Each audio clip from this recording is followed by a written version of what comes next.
தமிழகத்தில் உள்ள 50% பொறியியல் கல்லூரிகளில் முழு நேர பேராசிரியர்கள் நியமனத்தில் மோசடி நடைபெற்றிருப்பதாக அறப்போர் இயக்கம் குற்றம் சாட்டியிருக்கிறது. முழு நேர பேராசிரியர்கள் ஒரு கல்லூரிகளுக்கு மேல் பணியாற்றக்கூடாது என விதிமுறைகள் இருந்தும் அதனை மீறி ஒரு பேராசிரியர் பல கல்லூரிகளில் பணியாற்றுவது அம்பலமாகியிருக்கிறது. ஐயோட வேலை என்ன? இங்க இவ்வளவு மாணவர்கள் படிக்க போறாங்க, வர்றதுக்கு முன்னால இவ்வளவு ஆசிரியர்கள் இருக்கணும், இவ்வளவு மாணவர்கள் வர போறாங்க, இவ்வளவு லேப் ஃபெசிலிட்டி இருக்கணும். இதை பார்த்து தகுதியாக கொடுக்க முடியாத அவங்களாம் அந்த பிரிவு எதுக்கு? சிஏஏ எதுக்கு?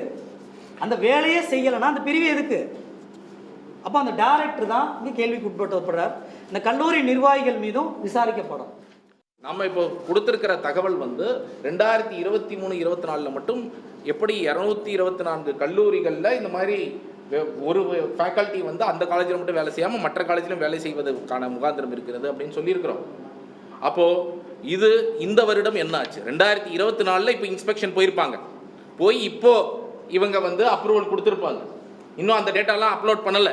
அப்போ இந்த வருஷம் என்ன பண்ணீங்க? ஸோ இதில் ரொம்ப எளிது. அவர்கள் நினைத்திருந்தால் வெறும் ஒரு பேன் கார்டை வச்சு மேட்ச் பண்ணியிருந்தாலும் சரி, ரொம்ப முக்கியமாக அவர்கள் அந்த ஏஐசிடி ஐடியை என்ஷூர் பண்ணியிருந்தாலும் சரி, இல்லை அவங்க பிஎஃப் ரெக்கார்ட் சேலரி சர்டிஃபிகேட்டை பார்த்து பிஎஃப் ரெக்கார்டை பார்த்துருந்தாலும் இந்த முறைகேடு மிக எளிதாக தடுக்கப்பட்டிருக்கும்.